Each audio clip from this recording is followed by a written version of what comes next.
Hey, there we are. We're back to The Lion, the Witch, and the Wardrobe. Now we're at chapter 11. Aslan is near. Look at there.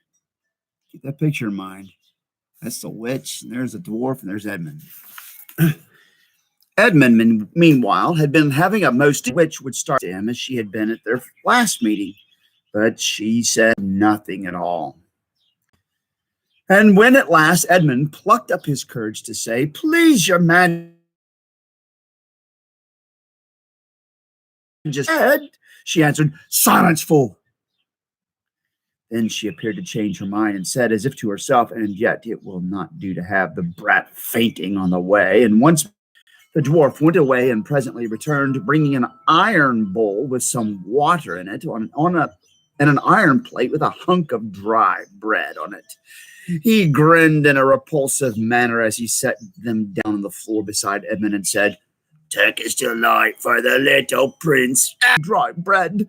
But the witch suddenly turned on him with such a terrible expression on her face that he apologized and began to nibble at the bread, though it was so stale he could hardly. "Before you taste bread again," said the witch.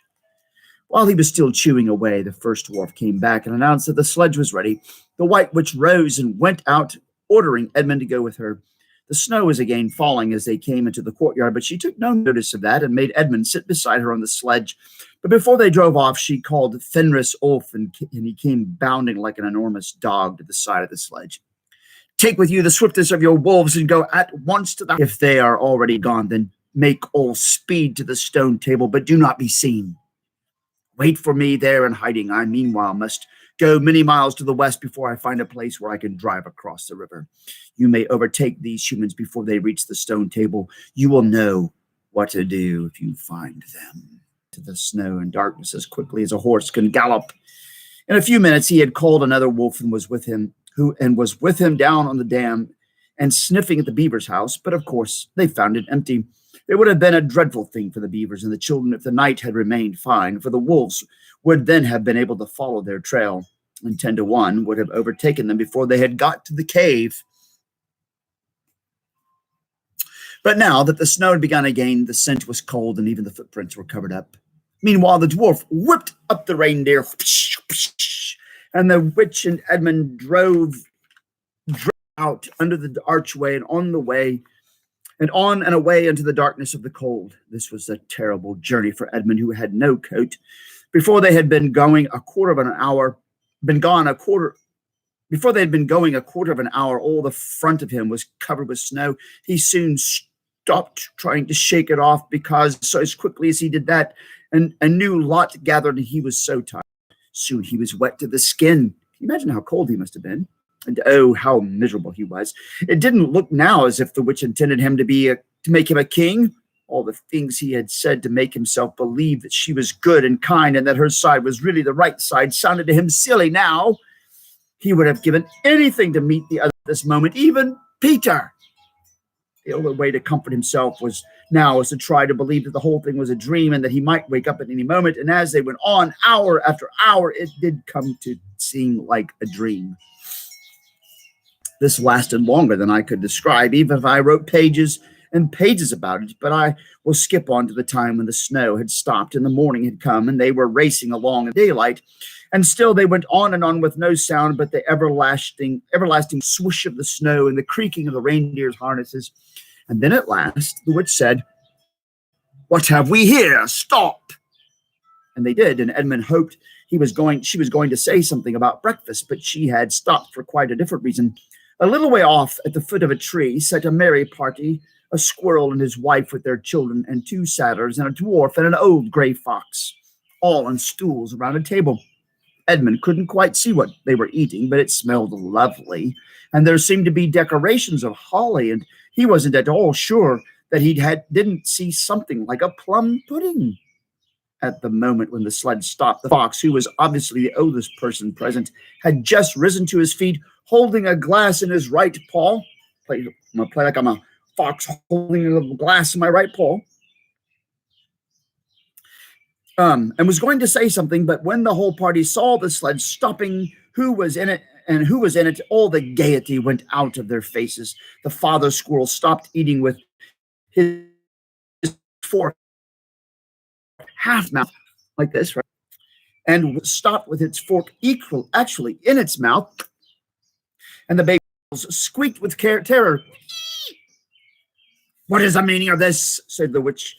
The witch queen. Nobody answered. "Speak, vermin," she said again, "or do you want my dwarf to find you a tongue with his whip? What is the meaning of all this gluttony, this waste, this self-indulgence? Where did you get all these things?" "Please, your majesty," said the fox, "we were given them, and if I might make so bold as to drink your majesty's very good health." "Who gave them to you?" "Father Christmas," stammered the fox. "What?" roared the witch, springing from the sledge and taking a few strides nearer to the terrified animals. "He has not been here. He cannot have been here. How dare you? But no, say you have been lying, and you shall even now be forgiven." At that moment, one of the young squirrels lost its head completely. "He has, he has, he has!" it squeaked, beating its little spoon on the table. Edmund saw the witch bite her lips so that a drop of blood appeared on her white cheek. Then she raised her hand. "Oh, don't, please don't," shouted Edmund. But even while he was shouting, she had waved her wand. Instantly, where the merry party had been, there were only statues of creatures. One, with its fork fixed forever halfway in its mouth, seated round a stone table on which there were stone plates and a stone plum pudding. "As for you," said the witch, giving Edmund a stunning blow on the face as she remounted the sledge, "let that teach you to ask favor for spies and traitors. Drive on!" What an ugly person. And Edmund, for the first time in this story, felt sorry for someone besides himself. It seemed so pitiful to think of those little stone figures sitting there all the silent days and all the dark nights, year after year, till the moss grew on them, and at last even their faces crumbled away. Now they were steadily racing on again, and soon Edmund noticed that the snow which splashed against them as they rushed through it was much wetter than it had been all last night. At the same time, he noticed that he was feeling much less cold. It was also becoming foggy. In fact, every minute, it grew much foggier and warmer, and the sledge was not running nearly as well as it had been running up until now. At first, he thought this was because the reindeer were tired, but soon he saw that couldn't be the real reason. The sledge jerked and skidded and kept on jolting as if it had struck against stones. And however the dwarf whipped the poor reindeer, the sledge went slower and slower. There also seemed to be a curious noise all around them. Noise of their driving and jolting, and the dwarf shouting, and the reindeer prevented Edmund from hearing what it was, until suddenly the sledge stuck so fast it couldn't go on at all. When that happened, there was a moment's silence, and in that silence, Edmund could at last listen to the other noise properly. A strange, sweet, rustling, chattering noise, and yet not so strange, for he knew he had heard it before, if only he could remember where. Then all at once he remembered it was the noise of running water. All around them, though out of sight, there were streams chattering, murmuring, burbling, splashing, and even in the distance, roaring.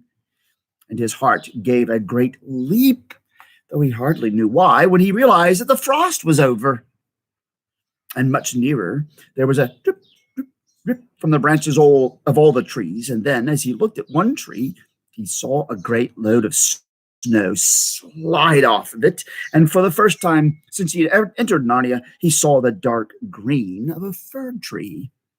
But he hadn't time to listen or watch any longer, for the witch said, "Don't sit staring, fool. Get out and help." And of course, Edmund had to obey. He stepped out into the snow, but it was really only slush by now, and began helping the dwarf to get the sledge out of the muddy hole it had got into.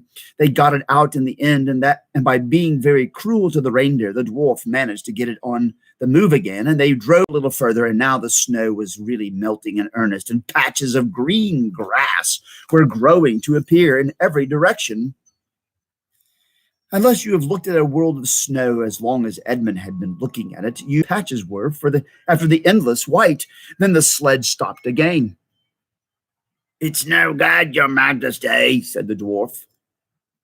We can't sledge in this store. Then we must walk, said the witch. We shall never, ever, or never overtake them walking, growled the dwarf. Not at the start. Not with the start they've got. Are you my counselor or my slave, said the witch. Do as you're told. Tie the hands of the human creature behind it and keep hold of the end of the rope and take your whip and cut the harness of the reindeer. They'll find their own way home. The dwarf obeyed. In a few minutes, Edmund found himself being forced to walk as fast as he could with his hands tied behind him. He kept on slipping in the slush and mud and wet grass, and every time he slipped, the dwarf gave him a curse and sometimes a flick from the whip. Psh! The witch walked behind the dwarf and kept on saying, faster, faster! Every moment, the patches of green grew bigger and patches of snow grew smaller.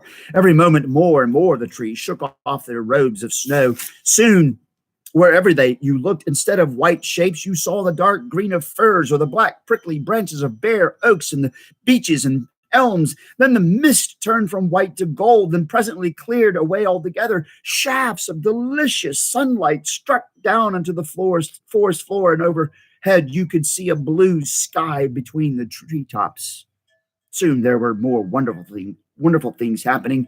Coming suddenly round the corner into a glade of silver birch trees, Edmund saw the ground covered in all directions with little flowers. Celandines, I think is how you pronounce that word, celandines. The noise of water grew louder. Presently, they actually crossed a stream.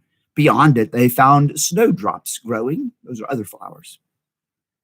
Mind your own business, said the dwarf, when he saw that Edmund had turned his head to look at them, and he gave the rope a vicious. He noticed a dozen crocuses growing around the foot of an old tree, gold and purple and blue and white. Then came a sound even more delicious than the sound of water. Close beside the path, they were following a bird. The path they were following, a bird suddenly chirped from the branch of a tree. You can hear some birds around here right now. Hear that one? It was answered by the chuckle of another bird a little further off, and then, as if that had been a signal, there was a chattering and a chirruping in every direction, and then a moment of full song, and within 5 minutes the whole wood was ringing with birds' music, and wherever Edmund's eyes turned, he saw birds alighting on branches, or sailing overhead, or having their little quarrels. Faster, faster, said the witch. There was no trace of the fog now. The sky became bluer and bluer, and now there were white clouds hurrying across it from time to time. In the wide glades, there were primroses, and a light breeze sprang up, which scattered drops of moisture from the swaying branches and carried cool, delicious scents against the faces of the travelers. The trees began to come fully alive. The larches and birches, laburnums were with gold. Soon the beech trees had put forth their delicate, transparent leaves. As the travelers walked under them, the light also became green. A bee buzzed across their path. This is no thaw, said the dwarf, suddenly stopping. This is spring. What are we to do? Your winter has been destroyed. I tell you, this is Aslan's doing. If either of you mention that name again, said the witch, he shall instantly be killed. Wow. Tomorrow will be Peter's first battle. Until tomorrow, ta-ta.